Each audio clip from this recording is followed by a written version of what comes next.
If SDCB can win up and over the hill, they're going to win this heat. Yep. So definitely have to watch out in the free roll, or watch out even at the top of the hill, because hill 2 pushers will cut their run short if there is another buggy in their way, just to avoid stepping in front of it.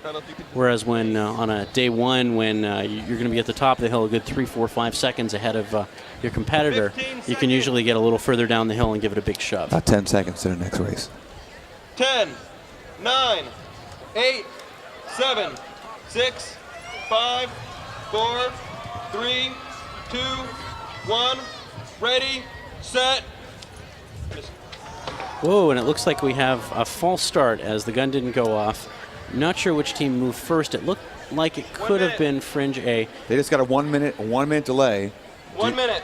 1 minute due to that. So what happens is, and Alan started to explain it, and I jumped in, is if they squeeze the trigger on the gun, it doesn't go off. He can squeeze it again right away. Typically it's a false start, but he can say ready, set, and he's waiting for the gun. When you hear the click, that can actually cause a false start. So what they do is, what they've given is another 60 seconds to try to reset that so they can actually hear the real gun go off. Now, if that was a false start and one team did jump ahead, I believe you're only allowed 1 false start before you're disqualified. So you've got to wonder whether or not that slows down how quick you're off the line. That's correct. We're 10 seconds away. Well, certainly the lack of 10, prep 9, here will affect both buggies 8, in the roll. 7, 6, 5, 4, 3, 2, 1, ready, set. And we have a false start again. And another dead gun. Yeah. And it looks like the driver for, the Hill 1 pusher for Fringe is none too pleased, as he is not at all happy and is letting his feelings be shared with the person who's running the gun. Now, they don't necessarily need a gun. Because I knew this might happen. And so we have Fringe A Banyan. It's the driver is Rob Wojno, who pretty much exploded after Boy, I'll tell you what, if this was me and this was my race, I'd be really, really upset. I mean, here we are, these wheels are now, I would say, degrading over the past 2 minutes. They don't have the chance to run their best.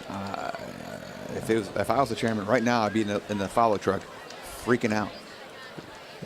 I'd be about to ask for a reroll, personally. That's kind of what I'm saying. The rules will state that if there's mechanical difficulties, you can get up to an 8-minute delay, and they can actually put these things back in the truck.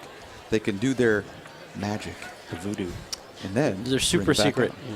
Yeah, but do they have enough live chickens to make the sacrifice? Well, whatever your technique is. And I'm sure chicken blood at some point in the history of sweepstakes has been used as an additive to tar treatments. Oh, I guarantee there's been a lot more crazy things than just chicken blood. I'm pretty sure I can guarantee human blood. Human blood. Probably with live subjects. Okay. So and they're testing the gun. It sounds like the gun does work. That gun was not the start of the race. That was a test. That was just a test, yeah. They did not shoot me or Mark Estes. No.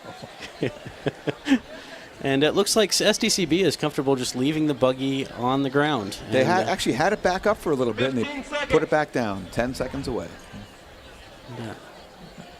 10, 9, 8, 7, 6, 5, 4, 3, 2, 1, ready, set. And we are finally underway in the second to last race for Sweepstakes Men's Heats 2009. Fringe A starting off on the left or middle of the road side of lane 1. They're pretty much still at the stagger. And now it looks like Fringe A might be getting even. They are definitely neck and neck. And it looks like, Fringe is going to make their transition right around the same time as SDC. They're still at the stagger. We'll see if they can make it through the turn here first. It looks like Fringe is pulling off a little bit ahead and will push off into the free roll about 2 buggy lengths ahead of SDC. Maybe, right. Now, depending on how the free roll goes and how well Psychosis rolls for SDC, it looks like it may even be positioning to pass on the inside, but now it's still maintaining its distance of about 4 or 5 buggy lengths behind. Just based on rolls, I would expect these two buggies to stay where they are, but they're trying to jockey a little bit by their line. And Psychosis could try just drafting right now as it reaches the stop sign at a time of about 52 seconds and then 53 seconds. It's going to be fun, Mark. All right, Fringe picking up the transition flag, followed by SDC's buggy. No real movement yet. They're actually maintaining about the same gap, hitting the chute flag. There's 1, there's 2 through the chute. Fringe is through cleanly. Whoa. A little bit of a tail whip. SDC also had a tail whip, a little bit of fishtailing, floundering about. Rolling out. SDC has definitely closed the gap and has actually passed them in their roll up the hill. Wow. Very nice rollout for SDC's buggy. Fringe trailing by about a buggy length and a half, and back to you. I don't know if you can hear it up here, but the Jumbotron's working great, and these teams are cheering. They can see the whole team going right now. And SDC B upsetting Fringe A right now. They're a good, what, buggy and a half ahead? Yeah, a good 2-3 buggy lengths ahead, and looks like they're even coming up on the transition from Hill 4 to Hill 5. SDC's B team put up a time of 2:10, and they push off with 1:48 on the clock. And it looks like a strong running by SDC's B team pusher. I don't think Fringe A is going to catch him. Yeah, no, and SDC's B team is putting up a tremendous time. It looks like Fringe is going to be a little slower than yesterday, but we'll see when they get to the finish line. Clock's at 2:03, 2:04, 2:05. Keep going. They're not at the finish line yet. And it looks like SDC might close out and finish at around 2:08 on the dot. We'll see if that's enough to knock Pika off the top spot. Their B team might have just beaten Pika's A team. As Fringe was only about half a second behind.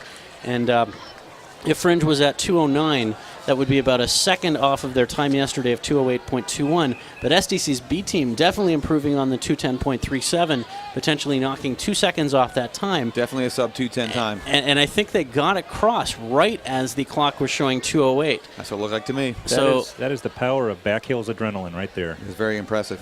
Yeah, and that rollout difference likely attributed to the way that the Fringe buggy had a little more slide and the scrubbed off a little more speed.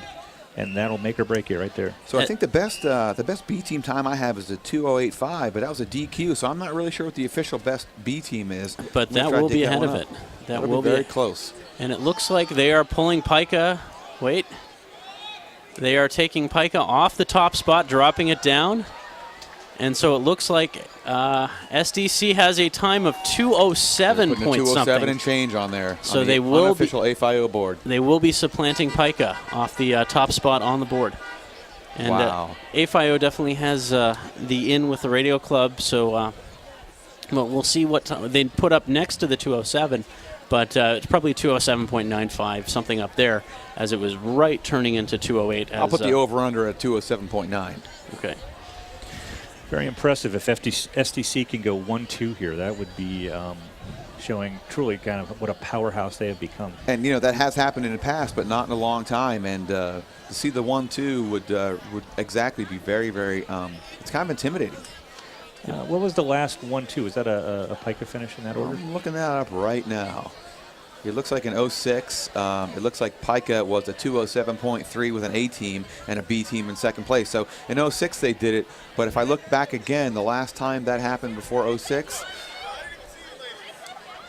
I'm into the 80s already. So it's been a long time. It doesn't happen very frequently.